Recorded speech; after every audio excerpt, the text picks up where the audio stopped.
At the end of the day, every company wants to be a great place to work, but not every company realizes their path to be a great place to work is through supporting the health and well-being of their workforce. This is the Rebel HR Podcast, the podcast where we talk to HR innovators about all things people leadership. If you're looking for places to find about new ways to think about the world of work, this is the podcast for you. Please subscribe from your favorite podcast listening platform today and leave us a review. Rebel on, HR Rebels. Welcome back, Rebel HR listeners. This is going to be a fun one today. With us, we have Richard Safir, MD. He is the author of the recently released book titled A Cure for the Common Company, a well-being prescription for a happier, healthier, and more resilient workforce.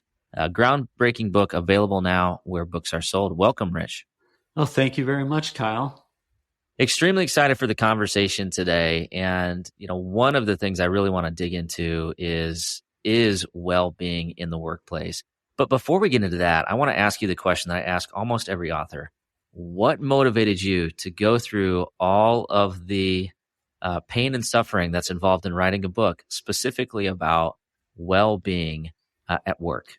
Yeah, I think pain and suffering is an accurate description. But, the good thing is when you're going into it, you don't realize what you're about to endure.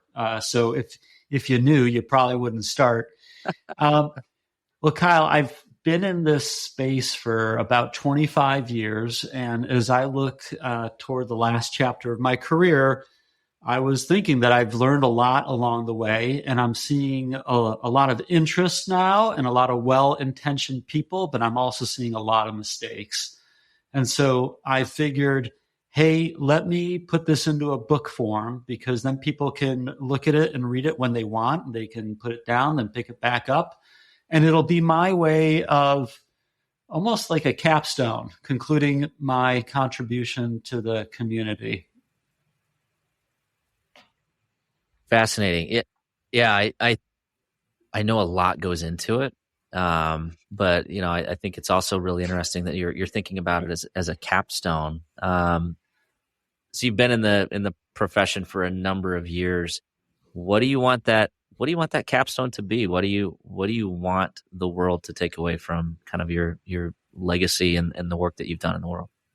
Kyle, I hope that our leaders, our human resource colleagues, and organizations at large will shift their thinking that well-being is not only on the individual. Well-being is an organization-wide effort. And really, we're most effective when well-being is a team sport. I use the word capstone, and that's the first time I've actually used it in the conversations I've been having about my book now for some time. And it seems fitting. There's over 300 references in the book. I've done a lot of reading over my career, and I've also been an active practitioner and a leader in this space, sleeves rolled up, like I'm doing the work. I'm not just sitting in an office telling everybody else how it should be. I'm actually doing the work. And so, my conclusion is well-being is a team sport, and we all need to be in this together. We can't just give a benefit or a program to our employee and think it's all going to work out well. Yeah, absolutely. It's one of those things in my career that it's, in human resources, it's always kind of fallen in the HR camp. You're supposed to have a wellness program, but from my perspective, I'm not a practitioner. I'm certainly not an MD or even close to it. In fact, it's funny. I was thinking as you were responding. I remember early in my career, one of my leaders said, this isn't life or death. I mean, we can just kind of make this decision and move on. But in your case, it actually is, so there's a little bit higher table stakes. And I don't know that I want those table stakes. But all kidding aside, workplace well-being is one of those things that's received a lot of attention lately. But I still think that, myself included, we're being asked to do these programs, but we don't really understand what those need to look like. And so as you look at kind of the traditional wellness approach, what are we missing as it relates to the workplace? So I do want to reflect on the life or death comment. And I know, at first blush, it is kind of funny. And however, it's true. Think about where we spend most of our waking hours. It is in the workplace. And so if we expect to be happy and healthy and well, and we expect to be in good shape when we retire, we better make sure that the workplace is part of our health agenda. And in fact, Jeffrey Pfeffer wrote a whole book, Dying for a Paycheck, which really spells out how many people actually die from their jobs. Okay, that was just a little aside. Kyle, your question about where we are missing out right now is really around the culture in the workplace and how we collectively create the circumstances for which we go through the day. And we can either be working towards a healthier and well culture in the workplace, or we can let things just fall where they may. And if that's the case, we're all probably going to continue to have unhealthy habits during the day and carry a lot of stress with us. And that's just going to end up resulting in more diagnoses, medicines, and surgery. Yeah, absolutely. I think it's an important concept. And it's one that honestly, it wasn't until, probably a number of years into my career where I realized, wow, this is really impacting people's personal health, their attitude at work or their interactions with their coworkers, or the amount of time that somebody would be off because of, a serious health condition or migraines or something, and how that actually can tie back into the workplace culture. But we're kind of afraid to admit that, right? It's like, well, especially in HR, it's like, well, it's not really work related. There's so much tied up into like what I would call like protectionism. Like, well, it's not workplace, it's personal, blah, blah, blah. But the lines get blurred, right? And yeah. So what do we do to, what are some of the things that we need to be thinking about as to, the aspect of what does our company culture really mean to our individual employees' health circumstances? Well, I do think that the definition of well-being needs to be explored a little bit further, not just within our human resource community.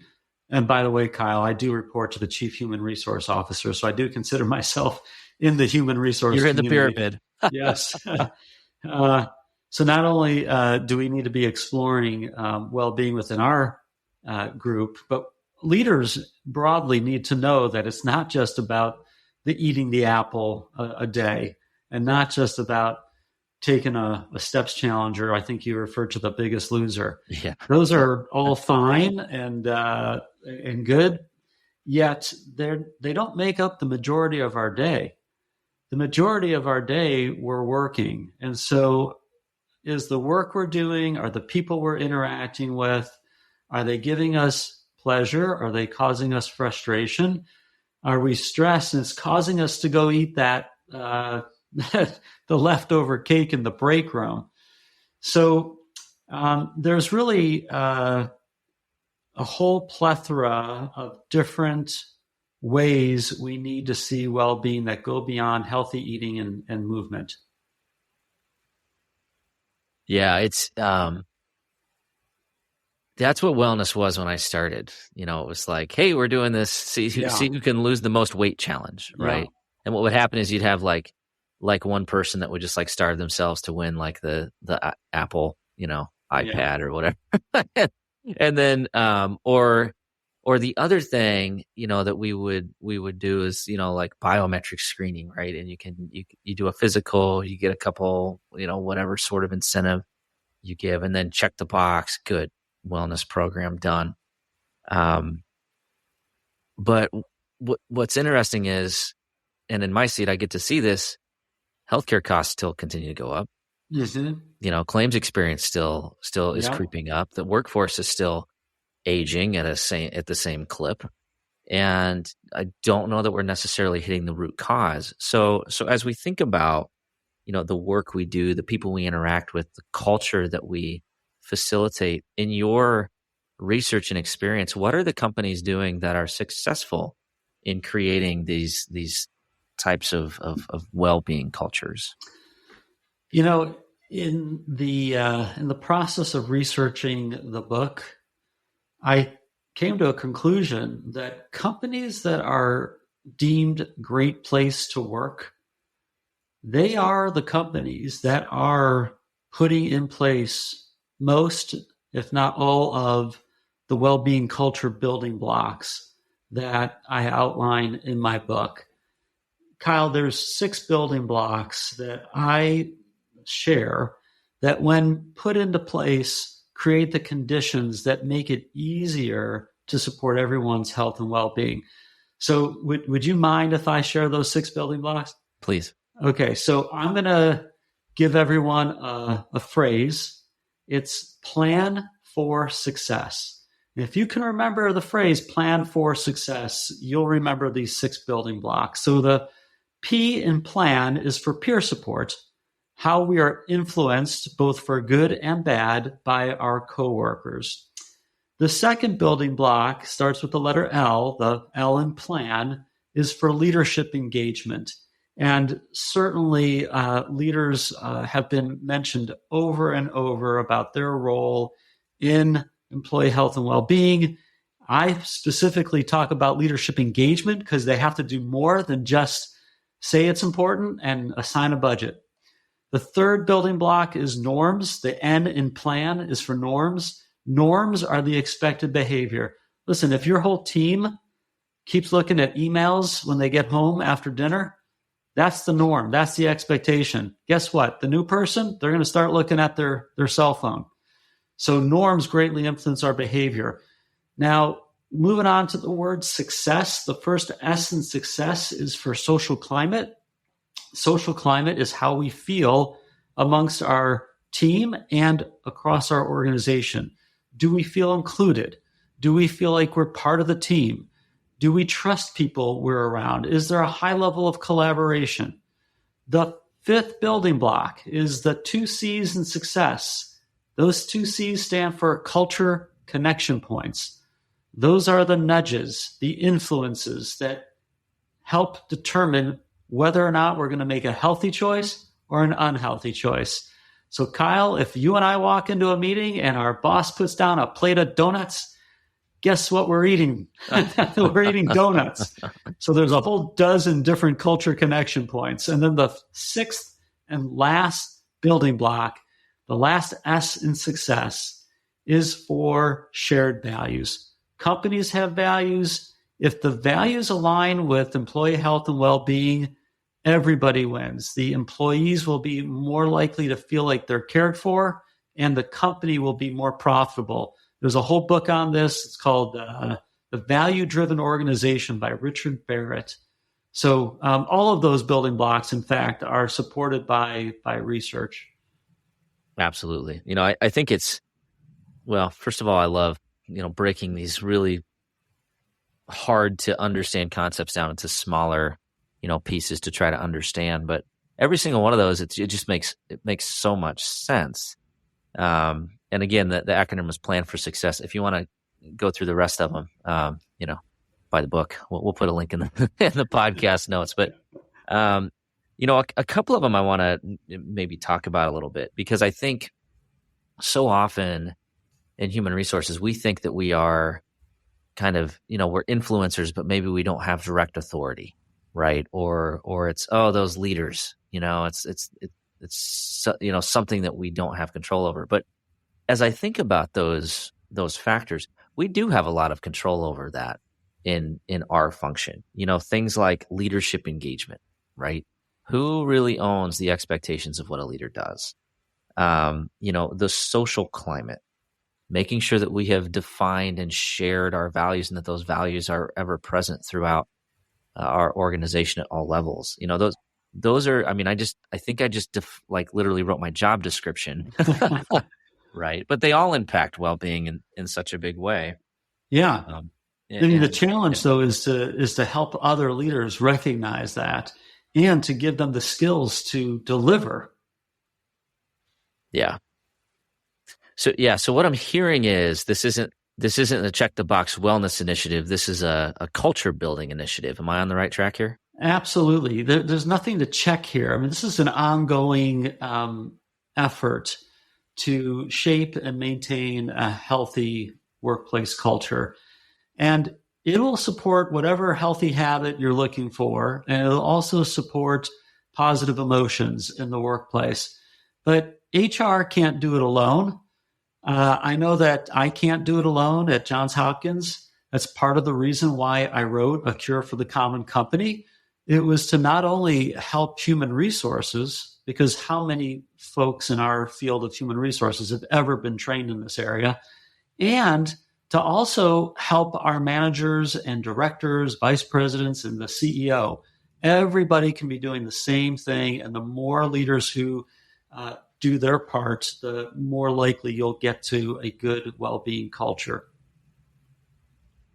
Yeah, absolutely. And I think it's, it's so easy for us in human resources and just in leadership in general to say, well, we need to do something for wellness, so we did this, and now we're done, right? And Right. well, good job.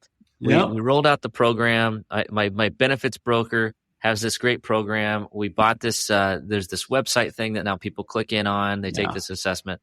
Congratulations, mission accomplished. But it's so much broader than that. You mentioned something that I think is interesting. That in the process of researching the book, there was a correlation between the kind of the great place to work companies and well-being. As you were digging through that and kind of understanding why there was a correlation, what surprised you in some of your research? What surprised me, I guess, was that I didn't make the connection earlier. I look at the top 100 companies, let's say that Fortune magazine deems best places to work, and I look at Great Place to Work as a reference. But it wasn't until I was really digging into these different building blocks and started to pull out examples from different companies, and because there's a lot of stories in my book, Kyle, that I kept coming back to the same thing. Oh, well, this company was listed in this Great Place to Work list. And I'm thinking, well, would you look at this? At the end of the day, every company wants to be a great place to work, but not every company realizes their path to be a great place to work is through supporting the health and well-being of their workforce. Yeah, absolutely. I think that's a powerful way to think about it, because it's different than, what we would typically think. It's like, I don't know, the way I was thinking about it before this conversation is, well, if it's a good place to work, one of the nice ripple effects is a culture of well-being or healthier, happier employees. But if you're thinking about it in the context of, well, if we focus on being a culture of well-being, then inherently it becomes a great place to work. That's it. I think that's an interesting nuance I hadn't really thought about until this conversation. So give me an example of a maybe a story that you found really impactful that can maybe exemplify how this culture can really impact somebody's well-being at work. Well, there's a lot. So I'll just tell you the first one that pops to my mind has to do with Cisco Systems. And they're a great place to work. I think they've been number one for 2 years in a row. But what struck me is that they do a lot of things to support the health and well-being of their workforce. But what struck me is a very low-tech solution for a high-tech company, right? We're talking Cisco, the Silicon Valley darling child. Mm-hmm. There's a story about employee resource groups that I came across. And, these employee resource groups are really to put together employees with similar backgrounds or similar life circumstances to support each other. And an employee who was returning to work after maternity leave decided, hey, I need to figure out how I'm going to balance this. I need to talk to other moms who've done the same. And so she put together this employee resource group that were for new moms. And what struck me about that, Kyle, is one, it's a low-tech solution in a high-tech company. Mm-hmm. Number two, she worked at a company that she felt comfortable enough to take the initiative to create the resource that she needs, which tells me that that company is receptive to new ideas and that there's a high level of trust for her to bring up her own personal health and well-being needs to her manager and whatever other organizational leaders that needed to be involved to help her formulate that employee resource group. We'll be back after a quick break.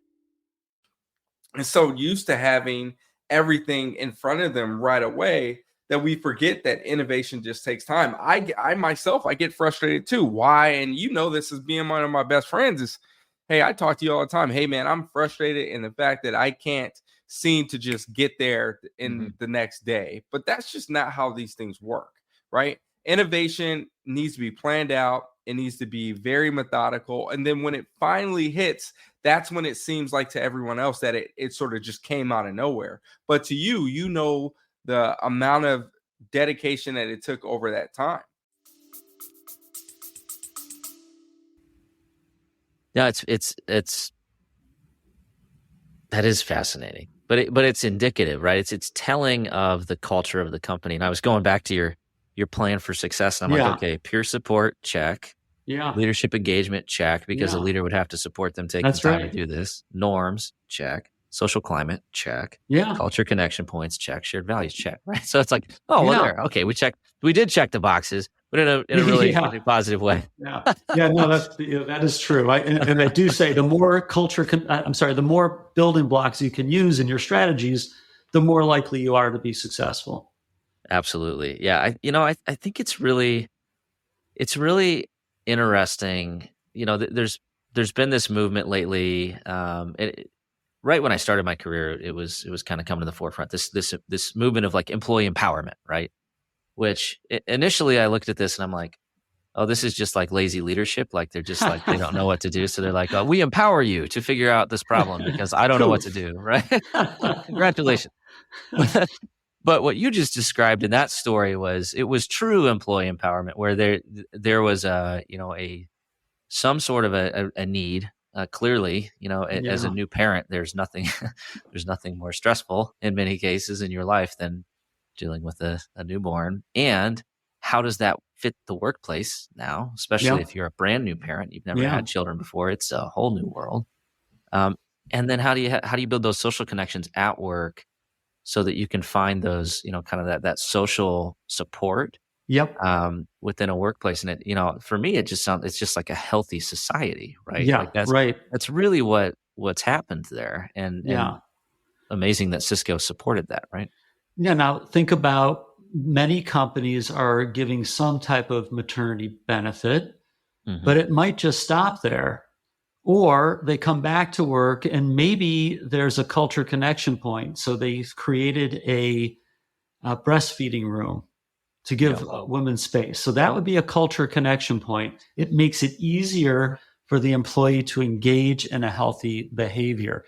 You mentioned the peer support because getting other women together who are in a similar situation. Yeah, I mean, this goes beyond just checking the benefit box. Absolutely. Yeah, I think that it's really powerful. I think the other thing I wanted to touch on, really briefly is there's been a heavy emphasis on mental health in the workplace. And obviously, people going through some of the turmoil of the last few years. Pick one, pick the turmoil. I mean, there's plenty. But it's interesting that now it's been much more prevalent, at least in the conversation in the workplace. So as it relates to mental health in the workplace, were there any any organizations that had a program that you felt was maybe innovative or indicative of kind of a culture of mental well-being in the workplace?